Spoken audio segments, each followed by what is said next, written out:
In this episode of Another Zelda podcast, David and Kate try to figure out exactly what makes a spirit dungeon.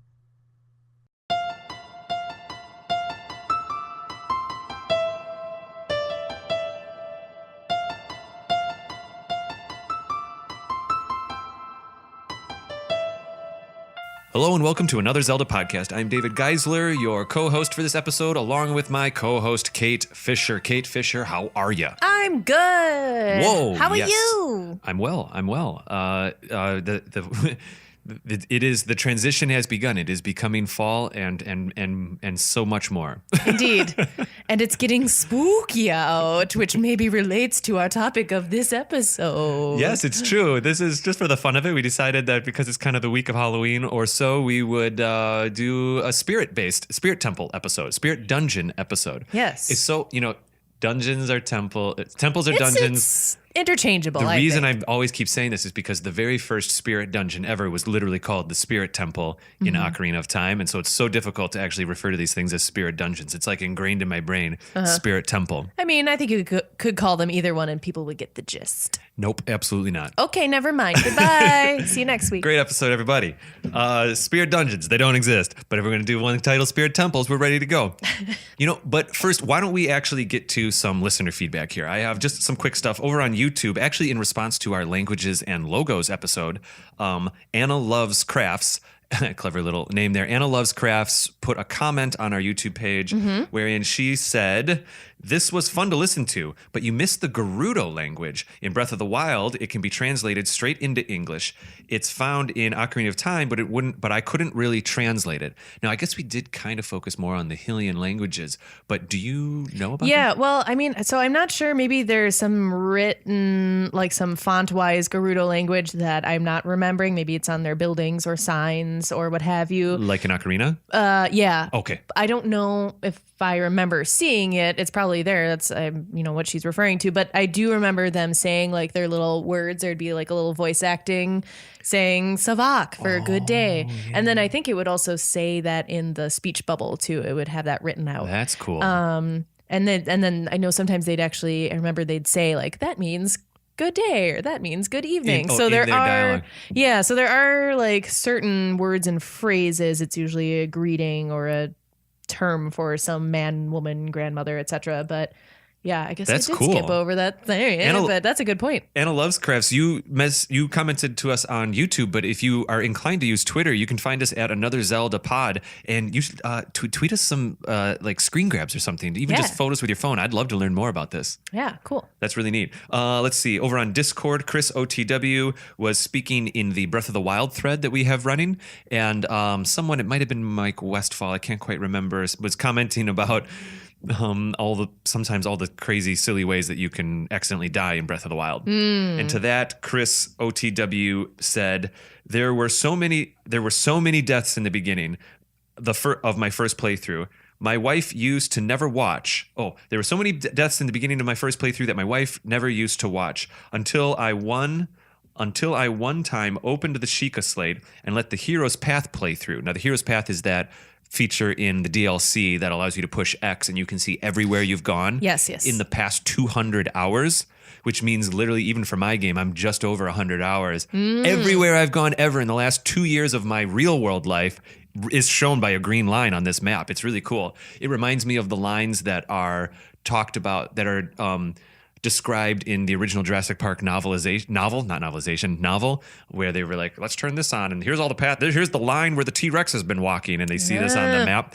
It reminds me of that very much, so it's a lot of fun. So he then says, until I turned Hero's Path on, she uncontrollably laughed each time she heard Link's death cries over and over again. Now, what it is because when you bring up the Hero's Path, there's a little timeline feature on the bottom of 200 hours. And you can scrub through that timeline, and on the GPS, so to speak, on the map, Link's little character will slide along this green line. However, you can also push play and let it play, and you can let it play like 3 or 4 or 5 different speeds. You can let it play at real time, so you can literally watch your character walk around like what you've done. You can speed it up. So I'm sure if you speed it up to like 4 times the speed, your little Link character is like, and every time you die in the real game, a little X appears on the map, and the actual audio of him going, ah! happens. So I'm sure that if he had a situation where he was dying a lot at the beginning, it was probably like,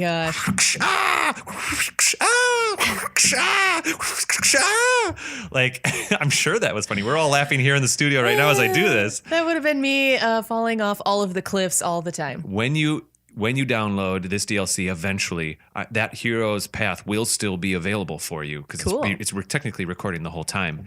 Oh, which means it might be gated. But anyway, which means the code might be on the game right now. But anyway, actually another little tidbit about that hero's path feature, that's actually was a development tool that Nintendo used when they were playtesting Breath of the Wild, and they wanted to see where playtesters were going and not going. Okay. And so they could kind of get a little heat map of where people were and weren't going. So by extension, they could take secrets and hide them in places where people weren't going. That's how they knew what were popular areas and what weren't popular areas. Cool. So anyways, that's kind of cool. Chris, that was a cool thing to talk about over on Discord. We have an iTunes review that I'm going to hit real quick. 30 and Nerdy. I love the name. That's funny. Nice. 30 and Nerdy gave us a review in early September and said, as a diehard fan of the series, this is by far the best Zelda podcast you'll find. That's very, very kind, 30 and Nerdy. A unique and captivating approach to all things Zelda. David and Kate work seamlessly together, and their discussions add a lot of depth to the games and consistent themes throughout the series. Thanks for making my drive to and from work that much more enjoyable. Thumbs up. Thank you so much, 30 That's and nice Nerdy. to hear because I totally also listen to podcasts while driving to and from work and know how appreciated it is to have some entertainment while you are sludging through traffic. It's true.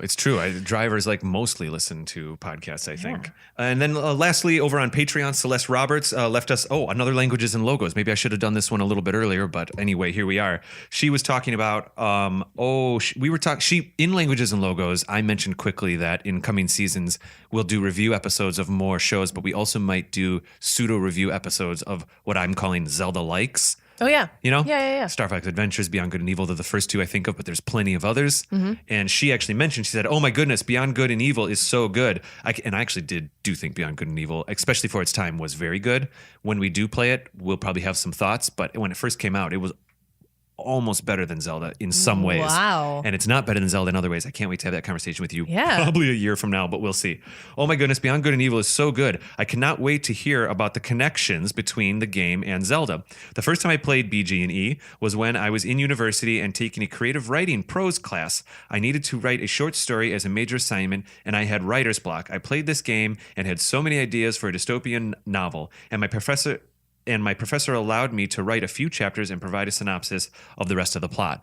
That's super cool, Celeste. Pardon me, I just kicked something under the table. It was me. It's fine. I forgive you. Dare I stretch my legs out?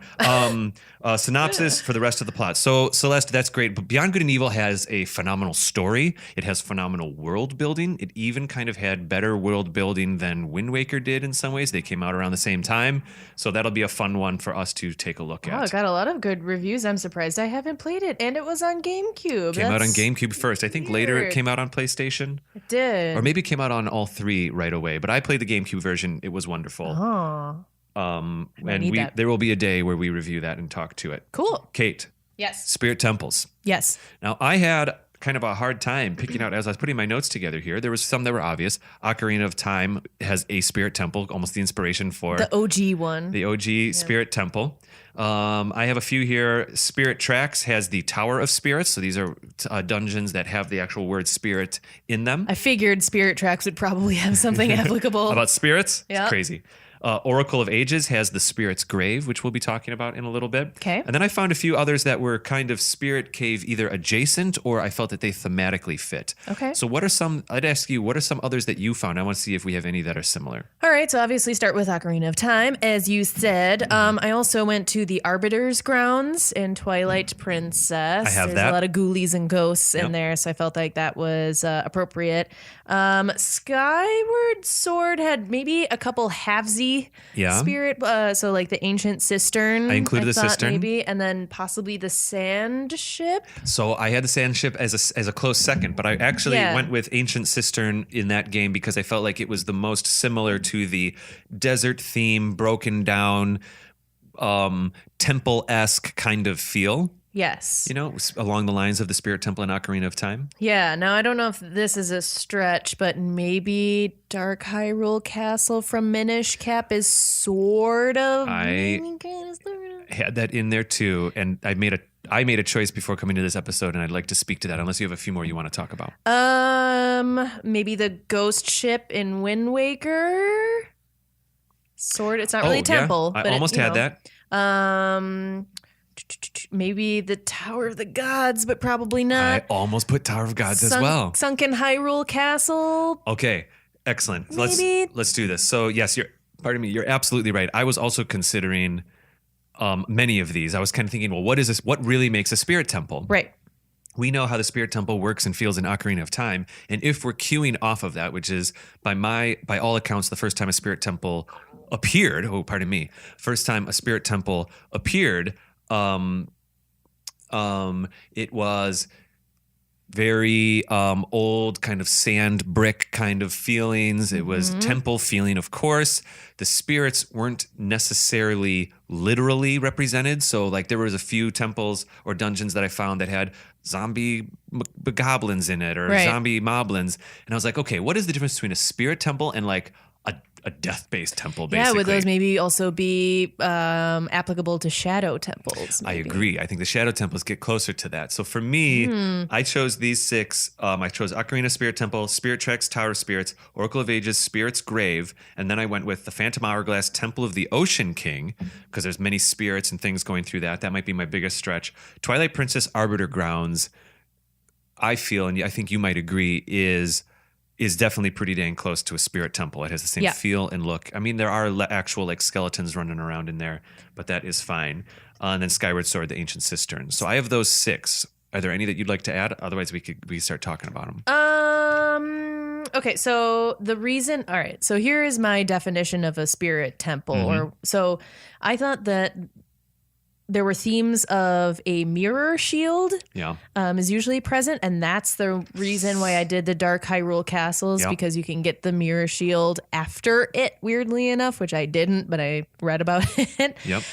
Or time travel seems to be an element of some of these, point. And that is the reason why I did the sand ship, because the time... Well, maybe we have some honorable mentions. This is tricky because I also had the Explorer's Crypt in Oracle of Seasons as an honorable mention. It's a crypt. But then I also thought about, I really didn't want to, a weird thing happened with Oracle of Seasons. So Leona and I are playing through it right now for eventual review. You'll play it then after. And we haven't gotten to that dungeon yet, and I don't want any spoilers because that's one of the few Zelda games I haven't played, so I don't want any spoilers. No spoilies. So I was like, well, that's going to be an honorable mention, Oracle Seasons Explorer's Crypt. But then it opened up a new idea. So you pointed out there's often time travel, often mirror. I think those are really excellent variables and staples or I guess variables, but whatever. Those are icons of a spirit temple, and I think that should inform what a spirit temple is and isn't. But then I found out when I was thinking about the Explorer's Crypt, I was like, well, there's also a lot of dungeons and temples that do have to do with like a graveyard type of thing or something that where things have been dead. And maybe we save that for season 2 next Halloween, and we do like a graveyard episode or a crypt episode where we have more. It's a frequent theme. Physical ghoulies. We can save those dungeons and experiences for next season's episode. How do you feel about that? Works for me. So for me, I'm thinking Spirit Temple is a little bit more ethereal, a little bit less in your face actual zombies. I know that there are some mummies and zombies and things like that, but sorry, ignore the ice cream man that's going by my house right now. If you can hear a jingle jangle in the background, that might be coming in the. You want to go get some ice cream real quick, or you got a Triforce Pop? There's that voice again. I got to stop it. No. Yeah, I think they have Triforce Pops. I saw a Link air freshener the other day. I was like, what does that smell like? The forest? Pine and leather? Maybe. That's an interesting question. We should pose that on Twitter, maybe. What does Link smell like? What does a Link air freshener smell like? Tweet us at Another Zelda Pod, or you can, maybe we started a little Discord channel about this. But there you go. Yeah, what does that smell like? Kate, why don't we start with sometimes we like to go through these temples timeline wise. Sometimes we go kind of release date wise. Why don't we go theme wise? I think we both would agree, and I think everyone listening would agree that the Spirit Temple is as we were joking, like the OG Spirit Dungeon. The Spirit Temple is a Spirit Temple. Indeed. I think most of you would agree with me. So let's start there. Let's talk about that. Okay. So yes, this one you get there, you can't do anything basically. So you cross the desert, you get to this place and you're like, oh, I can't do anything. It's a later here. dungeon in the game. So basically you are told that you have to go back in time to awaken the sage and gain the entrance to this temple. And so at that point you learn the Requiem of Spirit. Yep. And so you can get there much more easily in the future. So then once you become a little kid and you go back, that's when you meet Nabooru, correct? Yes, I believe so. Okay. Yes, and there's a little hole that you can climb through that you couldn't do as adult Link. Right. And also I think this is the first time in the adult Link world that you're forced to go back to Child Link. You can go back to Child Link anytime, but this is the first time now that you have to go back to progress. Yep. So Nabooru needs her silver gauntlets. She wants you to go and get them for her. Absolutely. And then she gets kidnapped. By the twins, right? By the twins, yep. Some of my fave boss baddies. Kume and Kotake, pardon me. Yes.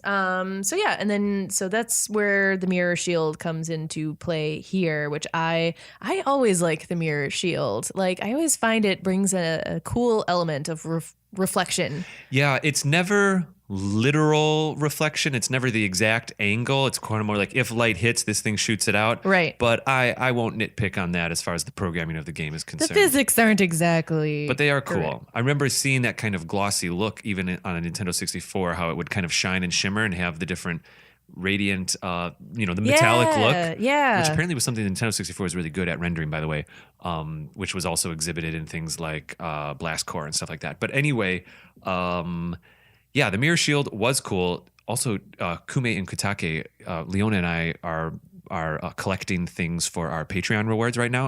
Our $10 tier is like a raffle every month, and we found a chess set that we haven't included yet. But on the dark side, Ganon was the king and the twins were the queen. Oh, it was really cool. They were like floating up next to each other. It was a really cool look. Obviously, it was Link and Zelda on the other side. Yeah. But anyway, very cool. So Spirit Dungeon, we go in. And there is the mirror shield, which, do you get it as a child? Or do you get it in the second half of the dungeon? I think it might be second half. It might be second half. Because I do remember, this is also the last time you talk to Kobora Gabora. Oh, yeah. Because he only speaks to you in the past because he becomes a sage in the future. True, yes. Which you I go did back. not put that together for the longest time. It was sad. Yeah, and there's also the big, huge statue, which seems to be another kind of theme, at least a couple games, is the big statue. You know, it's interesting. Something. It starts to make me feel like the Earth Temple, not the Earth Temple, the Wind Temple in Wind Waker is kind of a spirit temple. It has a big statue. It has a mirror shield. Yeah, I guess I didn't think about that. But let's not include it. I'm not sure, how... That's wind and earth. Yeah, if you want to combine those elements, so to speak. Maybe that is, in Wind Waker, that is the spirit temple like. It's very similar, but it's not by our definition of spirit temple. So anyway, yeah. Oh, this is the one where, isn't this the one that had the chants? No, that was Fire Temple in Ocarina. The religious chants by accident. Oh, yeah. No, but there is an Egyptian and Arabic theme to this, which that necessarily isn't across all the spirit temples. But you were right in that there's kind of like a desert or sand theme to the spirit temples, I think, across several games. They often are near the Gerudo. They're often connected to the Gerudo. I tried to look for a spirit temple in Majora's Mask, and even though some got similar, there's kind of a crypt, there's kind of an earthy thing. Ultimately, for me, none of those 4 dungeons fit the criteria. So do you think the Gerudo are just more spiritual beings, and so that's why they... I think there's an implication to it. Temples? Or sometimes I got the impression that there was a culture before the Gerudo, actually, but they're just in the same land. And that's where they settled? A little bit. Interesting. Like, why do you think Nabooru is in this dungeon? Right. Well, she wants treasure. Yeah. That's I think the main thing. We don't ever see, like, for example, Gerudo writing in the Spirit Temple, do we? I don't know. Unless our friend on YouTube can let us know. That'd be so cool. I did like the indoor, outdoor elements of this one. I really like going outside. I was like, oh, I'm outside now. This is cool. I could fall to my death, but I don't want to, but I could. And that's kind of a cool element. Like you're in a dungeon, but also not in a dungeon at the same time.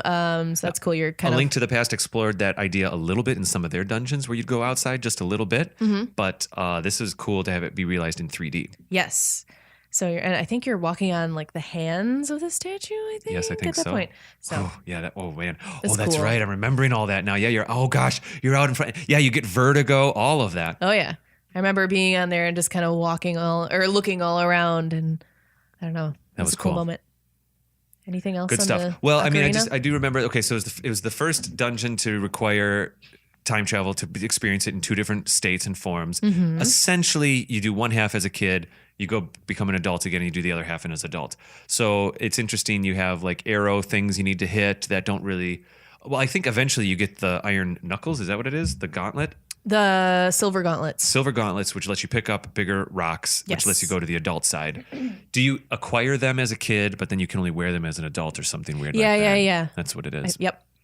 I remember this dungeon fondly. Yeah, it was cool to have it in two parts like that. It added another element that I think made it more interesting rather than more frustrating. And then, of course, we've spoken to this a few times, but it ends with one of our favorite bosses, buddies. Yeah, Twin Rova. Kotake and Kume. They're funny. It's a cool dynamic. I mean, if you're gonna do a time traveling 2-part dungeon, might as well have a double element 2-part boss, right? So you're working with the fire and you're working with the ice elements coming at you. You're using your shield to absorb them and then shoot them back out. Yeah. So that's where the shield comes in, because of course the thing that you get must be used in the boss battle almost every single time. Yeah, I mean, we've talked about it in our boss battle episode, one of my favorites. Whoa, my phone's freaking out. Pardon me. Yes, absolutely. Well, why don't we go to... Want to stay in the 3Ds? Let's do 3Ds. Let's keep staying. Let's go down the line here. Let's go into, I would say, Twilight Princess Arbiter grounds. I feel like that's spiritually very similar to this. So let's stay there. Let's keep talking about that. Yeah. So I guess there's a theory. Well, people don't know, I guess, whether to agree whether it is the Spirit Temple or it's maybe just like down the block from the Spirit Temple. Well, most of Twilight Princess feels like it's down the block from Ocarina.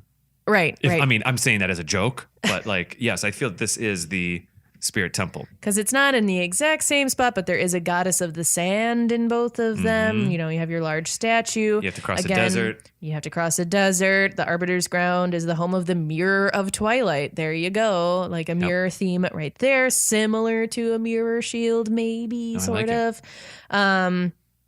And I think it's tied to the spirit kind of theme in that this is the place where criminals were sent to the underworld. That's a very spooky, spiritual kind of thing by the Mirror of Twilight. So you have the mirror element and the... it's not really time travel, but I don't know, the mythical kind of associations of it. The boss in the Arbiter's grounds is Stalwart, which is like something you reanimate, which I think is maybe tied to the whole spirit theme.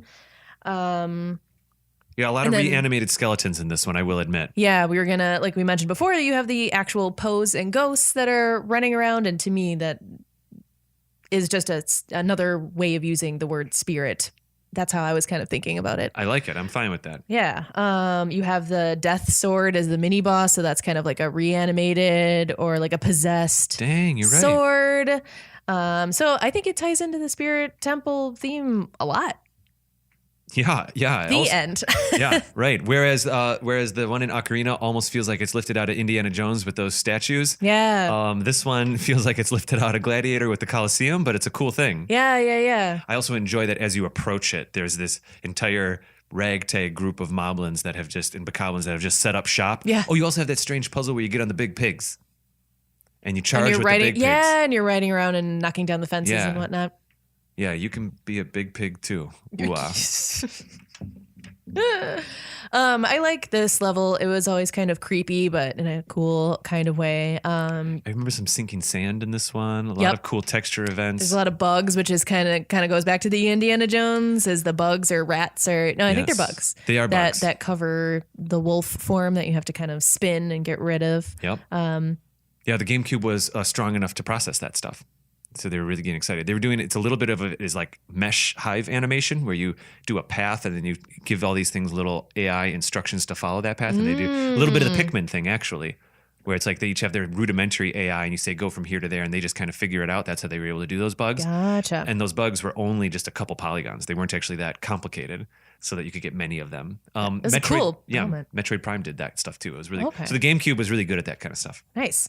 And then you're, sniffing down the ghosts when you're in the wolf form. So. Oh yeah, we got the spirit essence trail. Yeah. That's right. I think it applies. That's right. But yeah, I like that. I like that level. I always like coming to that point in the game. It seemed like a big chunk with like what you said, the camp outside is like another element. And then you have, I think there's at least one, if not two cutscenes kind of around that time in the game too, because it's the Mirror of Twilight. So obviously it's the central element to that game. So it just seemed like a big chunk was this. Isn't this when we first start seeing Ganondorf and stuff like that I think too? this is when you learn his backstory or like how he got to where he is now in this point in the game. Mm-hmm. Right. Getting stabbed, but not so really. Crazy. Yeah, I remember that feeling like actual infiltration going into that, I guess, Moblin camp in the front before you get to it. That was all really exciting. Let's move forward into the ancient cistern then if we're going to do this. And then we'll go to break after that. Yeah, this one is interesting because the top level is kind of more water dungeon, water temple. Yeah, you're kind of right. Well, it has that crazy statue in the middle that has the elevator thingy. And it goes up and down. So again, we get the crazy statue. Yeah. So we've got the crazy big statue in the middle theme. And it's a bit of like a puzzle box kind of thing where you are moving this statue up and down in the middle to get access to different doors. However, there's even that puzzle where like you can get down to the treasure in the bottom, but if you do that, you actually close it off because the elevator lands on top of it. There's all that kind of stuff. Yeah. This is definitely like a hub out and back kind of dungeon. And so, the lower part of it is kind of more where the spirit temple part of it comes into play because you have these like kind of zombie bokoblins running around and it gets real creepy, like kind of really dark, purple and black and spooky. And like you said, another giant statue involved. That seems to be one of the themes. Okay, so this is getting complicated because there is cryptiness happening. Yes. We don't have to totally break this down. I think we'll do like a crypt or a graveyard episode as well. I don't think the ancient cistern is a crypt. I agree. Where I was going with this is it does feel like many of the themes is that there is some kind of perhaps not or implied religious, not a particular religion, but like a point of reflection, or this was a celebrated space with these large statues that are certainly representing certain deities or not, or figures in all of these Places cultures of worship or prayers. Yeah. There's definitely that kind of vibe. Yeah, in all of these. I didn't have too much other than that. Just you get the weird whip in this one. You get that energy whip. Oh yeah, it starts grabbing stuff. Yep. And let's see. Well, isn't this also? We've got some good bosses in these spirit temples, because I think all of our bosses so far have shown up in episodes. That's true. Because Stalwart, we both really, really like because of the way that you have to. You liked Twin fight Rova. him. I do, and I agree. And now we have Mr. Kloktos. I yes, shouldn't even say Mr., but Kloktos. Sir, if you're formally addressing him, Mr. Kloktos. If it is a he, but yes. That's one of my favorite bosses. I definitely talked about that one. That's just a cool looking boss. It's a cool way that you have to fight it. I like that it actually protects its vulnerable spot for the most part. So it knows what, it's not like, here's my giant eyeball. Look at it. Put a sword in it. Look at my eyeball. That's like 5 times bigger than any other body part and blinking red and looking straight at you and not moving. Don't you want to stab it? Now, it does have like a little bit of a weak spot heart in the middle, right? Isn't that it the thing? It does, but he puts his hands over that spot for a while until you kind of break it down. Break it down and get the big sword, right? I believe so. It's big or you're like breaking the pieces of armor off of it. So it's like, no. So it can't block itself. You knock its arms off so the arms can't block. Yep. That's right. So that's just a cool boss in general. I didn't even think about that, how the theme of the spirit temples is that the bosses kind of kick butt. They really do. Yeah. And they're all kind of animated. Well, though then there's that weird thing where Kume and Kutake? Kume and Kutake. Speak about heaven and all that weird stuff with the halos. Yes. But we'll just, you got Ocarina time came out at a time where I think it was a little faster and looser with the implications. maybe a little less sensitivity to implications. But anyway. Yeah. Well, and we talked about before how I don't think we both think they didn't mean anything. Right. Or, negative by it, or they weren't making fun of anything. They were just like, this is what American culture is focused on and what's important to them. So maybe they'll understand and, they'll get it. And well, even to speak to that point quickly, here we are near Halloween, and I don't, you could take it as far as saying like, well, just because someone's putting a ghost up on their bush out in front of their yard doesn't necessarily, that just becomes a cultural icon. It doesn't mean like the dead are rising from my yard and I believe it to be true and all that kind of stuff. You know what I mean? It means it at my house. It means it at your house. I'm sure it does. I'm sure it does. Kate, why don't we go to break and we'll come back and we'll talk about some of these honorable mention. Yeah. Maybe we'll include all of our honorable mention spirit temples, spirit dungeons. Sounds all right? good. All right, I'll see you in a bit. Okay, bye.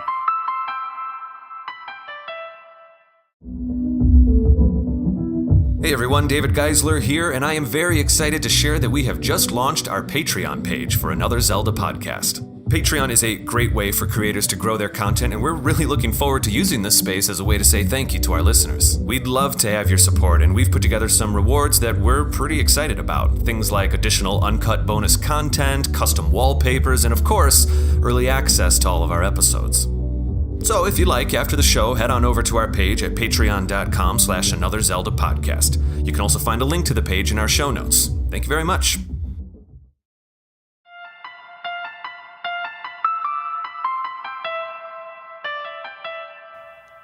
Hello, everyone. Welcome back to our episode about spirit dungeons. Ooh. There it is. That's the noise they make. Yes. Perfect. That's it.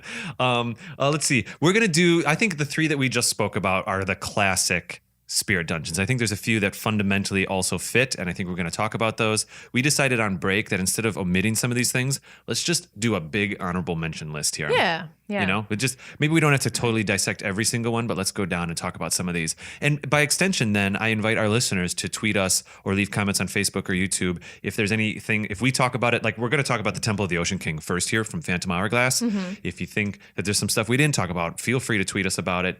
If there's something we missed, let us know too. Or if you totally agree, then don't say anything. Then shut up. Hey, before we get into that though, why do you think there wasn't one before Ocarina of Time? So I looked into that a little bit. I looked into A Link to the Past, certainly Link's Awakening, and then the two original Zelda games.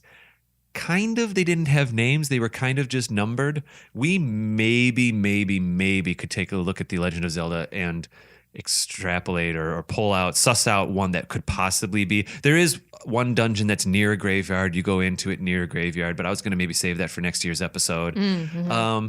In Zelda 2, there's crypt-esque temples, but they weren't really themed that much yet. With the exception of color and palette swaps, there wasn't enough memory to really theme these dungeons. Link's Awakening, I definitely looked. We would both agree, I think, that there aren't any kind of spirit dungeons. There is a graveyard, but there aren't any spirit dungeons that kind of fit to this kind of thing. And last but not least, I thought for sure I'd find one in A Link to the Past. And we are open to our audience that neither you and I have played that game very much. Much to the chagrin of many listening, I'm sure. We'll but get there. If you are someone who's Promise. playing, there's one that you think might be the Spirit Temple, certainly let us know by tweeting us at Another Zelda Pod. I wonder what was the impetus for that. I mean, I know, they had the number of temples, which was 7 in Ocarina. And so that's like the magic number. Maybe they were like, okay, it has to be 7. So let's rack our brains. A little bit. I think, if you think about, it almost feels like the Ocarina of Time team built these dungeons as they went. And I don't mean that. I'm sure that they had teams, but it was kind of like, all right, forest, let's do it. What's next? Fire. Got it. Fire. Got it. Next. Well, water, of course. Yes. Got it. Next thing. Like earth? Is it a sand? What is it? Is it a make it like a sand thing. Of course, this is not how they spoke at all. Sand thing. Yeah, and then shoot. Okay, we got the 4 elements. What's next? What's not an element? Spirits. Okay, yeah, spirit one. And then and then shit. Apparently Nintendo in the 80s was actually film producers in the 80s. Yes, same exact thing. You were there, so you would know, right? Exactly. No, I mean no disrespect to Nintendo, but it does feel that way a little bit, that as they were writing these down on paper and picking which ones they liked, and perhaps actually it was also informed to for the audience. The audience is going to accept a forest temple 10 to 15 hours before they're going to accept something that's a little bit more abstract and easy to time travel, all that kind of stuff. Oh, sure. So anyway, the Temple of the Ocean King is is a controversial temple dungeon, and it is in the Phantom Hourglass. I included this dungeon because it has a large spirit element. There's a lot of spirits roaming that are phasing in and out of things, but it doesn't have a large statue or anything, I'll admit. But the Temple of the Ocean King is something that I need to talk to you about. Oh, should I sit down for this? Oh, wait, I'm already sitting down. Please okay. Stand up and then sit back down. Yes. So the Temple of the Ocean King was one of the first dungeons, if not the first dungeon, that you play, I guess you could say non-linearly. You actually go back to the Temple of the Ocean King 5 or 6 times in the course of the game, The Phantom Hourglass. So in some ways, you go into the Temple of the Ocean King, you play up to a certain point, you get a certain thing, then you go out and do an actual dungeon. That gives you an item that lets you get a little further in the Temple of the Ocean King. And so throughout the game, you come back to this kind of backbone dungeon. Yeah. And some people love that, some people hate that, because there's a lot of, it's not technically backtracking, but it's retreading. Kind of, yeah. You know, and I'm not a huge fan of that. Not a big fan. I loved this dungeon the first 3 or 4 passes. I was like, oh, it's so creative. Last time I had to take the long cut of this loop, but now I've got the hook shot, so I can just go over this pit. There is stuff like that. So it's definitely a well-designed dungeon as far as it getting easier as you get more items, or being able to access certain things as you get more items. And that is really cool design. But there are some other things that happen in the Temple of the Ocean King that are bad. There is a time limit. No. There is areas where there's like enemies that you can't kill. There's areas where enemies are phasing in and out. There's constant poison. Oh, that sounds like so fun. You're constantly losing your life unless you're like near these little hot spots where you don't die. Oh my gosh, that sounds like my nightmare. So there's a time limit. You're constantly dying, and there's enemies you can't defeat. Great. Perfect game. Done. I agree. It wasn't that, unfortunately, are 3 things that do not enhance this dungeon, in my opinion. And I'm not saying the dungeon needs to be easier. Unfortunately, once you bring in some of those mechanics, you are not exploring. Yeah. You're running for your life in a bad way, in my opinion. So anyway, as speaking to it being a spirit dungeon, I don't know. There are spirit elements. There's phantom elements in this dungeon. It's the closest thing in Spirit Tracks, in Phantom Hourglass, in my opinion, that is a spirit dungeon. So I wanted to mention it. Okay. I wanted to briefly talk about the sand ship in Skyward Sword, since that was another kind of mini one. I picked this because you're navigating between the past and the present via the time shift stone. So I felt like that was, like I said before, one of the themes. It's the mirror shield and or time travel kind of seem to be the themes between spirit temples. So this one, and it's initially invisible. You have to kind of bring it out of hiding. And the mini boss is a skeleton pirate captain. So right. I thought that had kind of a mix in there. And the sand ship is kind of old, abandoned looking, kind of the same theme of being out of use for a long time. It used to be something very important to people that has kind of fallen into disrepair. Yeah. So This old past time dynamic, and even the skeleton boss, I'm on board fully for those variables as this being a version of a spirit dungeon. Absolutely. Yeah. It's a great pick. I liked the sand ship. I thought that was a cool little, it didn't seem like an actual temple or an actual dungeon. It was kind of like a mini one that you came across. So you had to find it in the first place. And then I did like the first time I played the game, I hated the like skeleton boss pirate captain guys, because I think you have to fight 2 mini ones before you fight the main one or something like that. You have to knock them off the boat, basically, right? Yeah, and they were really hard at first, and the second time I played, I had a much easier time, and it was more fun. I would love to return to Skyward Sword with like Wii U Switch controls. I would, just let me waggle the controller or something. Like, man, I'd love to be able to play Skyward Sword without having to do one-to-one Wiimote controls. That would be cool. But anyway, I don't know if it's ever going to happen. Well, wait, it's Nintendo and it's Zelda. I'm sure this is going to get re-released in 5 to 10 years. Oh, yeah. With different controls. In HHHD. Yeah, that's what they'll call it. The highest of definitions. The highest. Yes. Yeah, no, this I love this time travel thing too, because in the original Spirit Temple in Ocarina, you go back to the Temple of Time and literally travel back in time. But in this one, it is only one gem. So you are kind of making the ship either be in the past or the present. Whereas certainly earlier parts of the game, you're doing really cool things with moving time stones with you. Yeah. But this time, you're manipulating time to be in the past or the present while you're navigating through the dungeon. Through this, that's super cool. This location. Yeah. So I think that's super cool. That's one of my honorable mentions. Yeah. Well, okay, let me see here. Then I might have. So, Spirit Tracks, the Tower of Spirits, I have not played Spirit Tracks. There are 2 or 3 in our repertoire that we are not in our repertoire, I suppose, that we have not played. For me, Spirit Tracks is one. Oracle of Seasons used to be. Soon that will be not true. And A Link to the Past, like halfway, and A Link Between Worlds, I have not yet played. Otherwise, it's been a lot of fun to play all these Zelda games. So, Spirit Tracks is one that I have not. The Tower of Spirits, I don't know much about it. I did a little bit of research. If people want to speak to us about it, they are welcome to. But it, from what I could suss out, and I did watch a quick Let's Play of it just to kind of get an idea. It's similar. It's similar to perhaps the Temple of the Ocean King in Phantom Hourglass.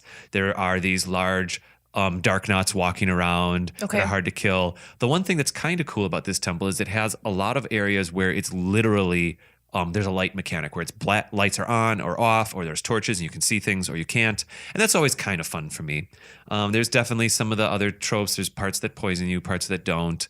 Remember, in Spirit Tracks, you are also controlling Zelda as a spirit, as a literal ghost, and she can possess the Darknauts and actually work and walk around as them. I wonder if those enemies are themed toward the spirit temples too, because they do show up a lot. They do show up in those, don't they? This one's called the Tower of the Spirits. It literally has the word spirit in it, so I'm going to include it. But I don't know doesn't count too much. I don't know too much more about it, but I think it's kind of. I think it's a lot of horizontal slices. I'll call it. It seems like it's a lot of you play a floor, you go up. You play a floor, you go up. I don't know if there's a lot of falling through floors. Phantom Hourglass and Spirit Tracks, even though they're in 3D, they're basically 2-dimensional games. Gotcha. Anyway, cool. Another one of mine that I mentioned when we first started here and we were going through them was maybe Dark Hyrule Castle from Minish Cap. Yeah. There's kind of an element of, so some people are turned into stone that you have to bring them back to life. I thought maybe that kind of went in with the spirit theme. Like I said, you can get the mirror shield after defeating Fadi. There's the mirror shield. So that was the main reason why I thought this applied.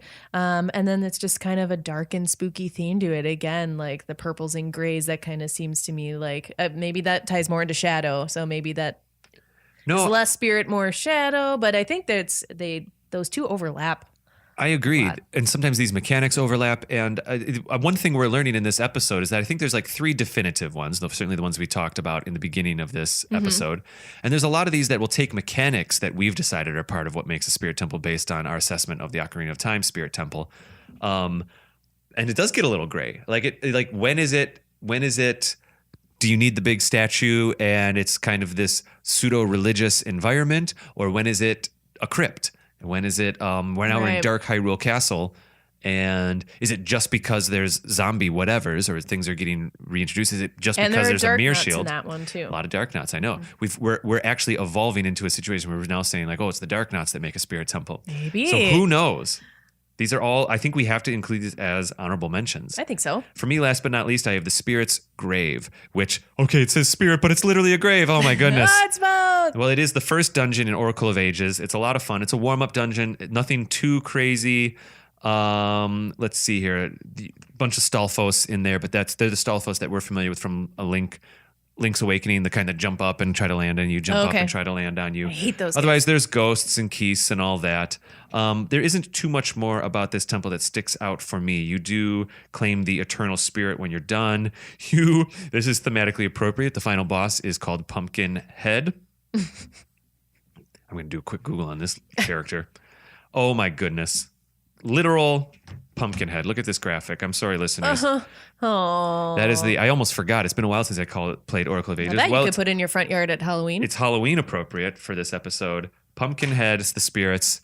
So I don't know. That's my last honorable mention. That sounds fitting. So what about the Tower of the Gods in Wind Waker? Because in this you are controlling these statues. Do you think, you're controlling their spirits, so to speak, or bringing them to life and then, hypnotizing them? I don't know. Do you think that applies? I will say this. When I was scanning through the dungeons in Wind Waker, the Tower of the Gods was the first one that came to mind of like, maybe that's the spirit temple, if there is one. Maybe that's the spirit dungeon. It is a giant statue, kind of, sort of, when you think about it. Yeah, Plus, a little there's bit. also the giant, scales. Mm-hmm.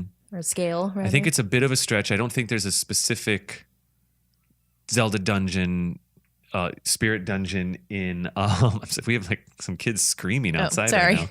No, it's fine. Neighbors. Yeah, that's cool. That's cool. It's a nice day. It's a nice day. I'm glad the kids are outside. We will be outside soon because this episode is coming up to a wrap here. But I think that one's a stretch. I agree. It was the first one. When I was looking at Wind Waker, I was like, that one. And then I was like, boy, that is a stretch, though. But maybe Ghost Ship, but maybe Sunken Hyrule Castle. I know. I thought about that, too. And there's also Ghost Ship in Phantom Hourglass. But where do we draw the line, Kate? I don't know. Maybe there's only 3 real spirit dungeons. Maybe our listeners will have to tell us where to draw the line. Well, in any case, if you observe Halloween, happy Halloween this week. We'll talk to our friend Pumpkinhead from Oracle of Ages and see what he has to say about it. Turn your house into your own spirit temple. Take a picture for us. No, build a giant statue in your front yard Indeed. And put some sand out. How do you feel about this graveyard crypt thing for next year? Yeah, I think since we're only kind of touching on it this time around, I think that would be another cool theme to kind of get into because if not, I mean, there's not a spirit temple in every game, but there is a graveyard in every game from what I can gather. Some of them are more involved than others. Some of them include chasing Dampe around. Some of them, well, actually, that's kind of the well or whatever, but like some of them include the graveyard. Specifically, some of the graveyards are just environments. In the original The Legend of Zelda, the graveyard is important for getting a very special item, which is also kind of exciting. So yeah, maybe we'll do that next year. I'll put it in the notes. We'll have an episode about spooky ghosts. Cool. Okay. Cool. Well, we have 2 more episodes of season 1 here. I'm looking forward to them quite a bit. And then we'll be done forever. Forever. Just oh my goodness. Kidding. Indeed, yes. We'll be back in January with season 2 after all of that. Uh-huh.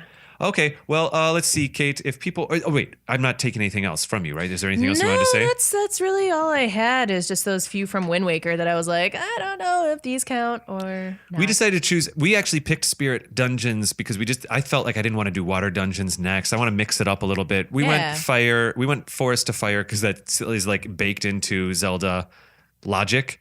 But I think switching it up a little bit is nice. And maybe it'll be Shadow next. Maybe it'll be something else. I like to keep our listeners on their ear toes. Sure. Because it's ears they're listening. They're ear toes. But toes.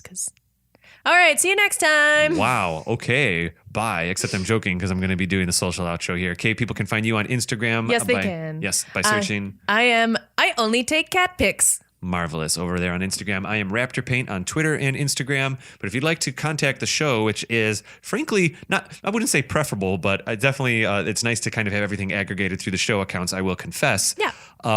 Please tweet us at Another Zelda Pod or find us on Instagram, Another Zelda Podcast. We are also on Facebook at Another Zelda Podcast.